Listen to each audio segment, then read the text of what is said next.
नमस्कार। आज मु आपण मानक सहित गोटे कविता शेयर करने को जाऊँगी।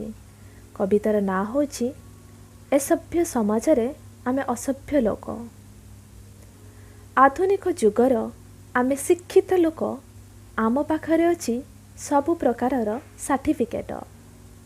भाषण प्रवचन रे थाए सत्य कहिबार महत्व, कर्मभूमि रे मिले देखिबा को ठीक तार विपरीत।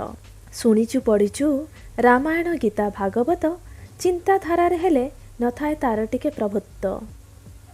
कथारे आमर नाही कमा फुल स्टप, परंतु आशा करू लेखारे संधि विच्छेद। तर्क वितर्करे सबुठु आगरे थाउ, हेले कर्म क्षेत्र रे पछेई जाऊ। जानिचु बुझीचु आमे भल मंदर अंतर, तथापि करू स्वार्थपर व्यभिचार। आम पाखरे अछि ज्ञान विज्ञानर भंडार, किंतु कर्म आमर सबुठु भयंकर। खोजी बुलु गढ़िबाकु सुंदर समृद्धि समाज, भूली जाऊ आमे निजे निजर अस्तित्व। ए सभ्य समाज रे आमे असभ्य लोक।